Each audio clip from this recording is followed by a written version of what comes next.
The subject that we're going to deal with today is a particularly important topic, and I think it's very pertinent that we're dealing with it today on the International Human Rights Day, and that is the topic of grave human rights violations on grounds of gender identity or sexual orientation.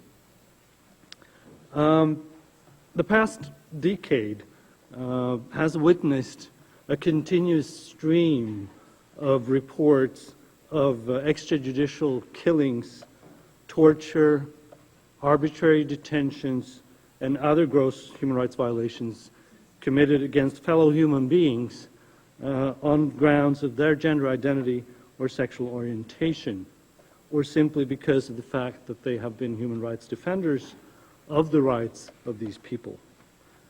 The year of 2009, unfortunately, has been no exception. Throughout the year, we've had reports of such grave violations from all the 6 major world regions of North America, Latin America, Africa, Asia, Oceania, and Europe. None of us can say that we come from a country where these problems with very serious, grave human rights violations do not occur on a more or less regular basis. So we all have a stake in this issue. These flagrant violations of international human rights law far too often go unpublished, unnoticed, and therefore also unpunished. And in fact, I would say that the phenomenon of impunity is probably the most important element in this lethal cocktail of gross human rights violations. Now, on my right-hand side, I have Rogando Sassot, who is one of the leading voices of the transgender rights movements in the Philippines. In 2002, she co-founded the Society of Transsexual Women of the Philippines, the first and only transgender support and rights advocacy group in her country. In 2003 and 2004, together with Dr. Sam Winter and Mark King of the University of Hong Kong, she did the first comprehensive research work on Filipina transgender women, which was published in the International Journal of Transgenderism.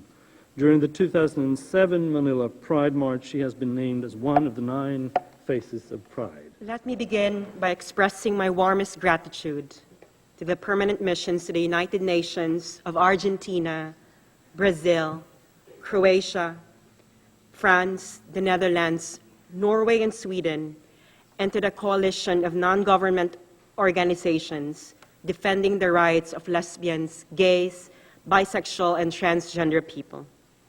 Thank you for making this event possible and for giving us this opportunity to contribute our voices to this ongoing conversation for change. Our esteemed participants, beautiful beings and profound expressions of this universe, a warm, vibrant, and dignified afternoon to each and every one of you. Burned at stake, strangled and hanged, raped and shot and stabbed to death, throats slashed, left to bleed to death. These are just some of the ways transgender people were killed in different parts of the world, in different times in the history of our humanity. These are just the tip, the violent tip of the iceberg of our suffering. I can go on, reciting a litany of indignity upon indignity, but my time is not enough to name all the acts of atrocious cruelty that transgender people experience.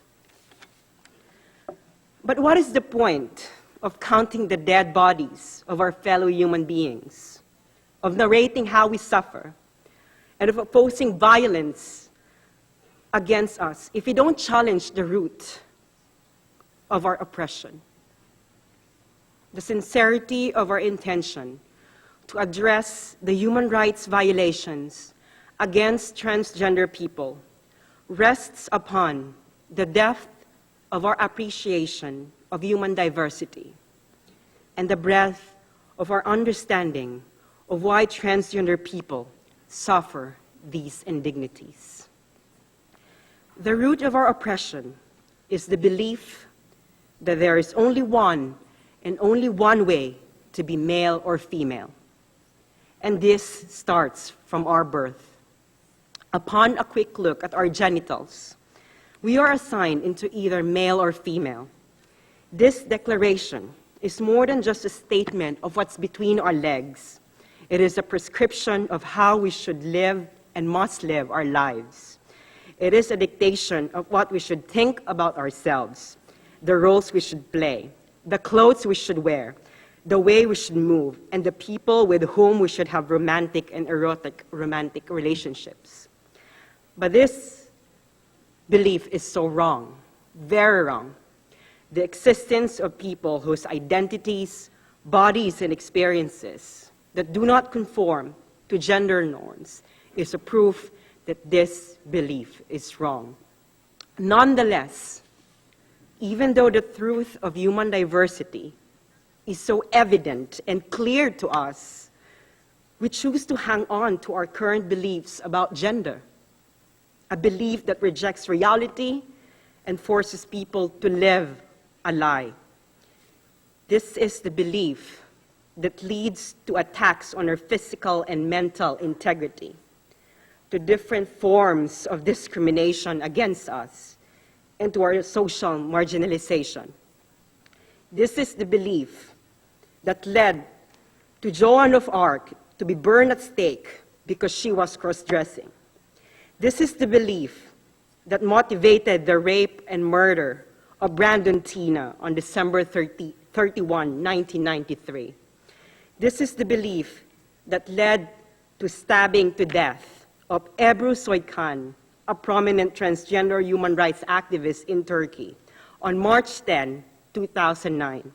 This is the belief that led to the arrest of 67 Filipino workers in Saudi Arabia for cross-dressing in June this year. This is the belief that keeps the list of transgender people being harassed, killed, and violated growing year after year. And it is very unfortunate that our legal systems, religions, and cultures are being used to justify, glorify, and sanctify the violent expressions of this belief. So we question, is human life less precious than this belief?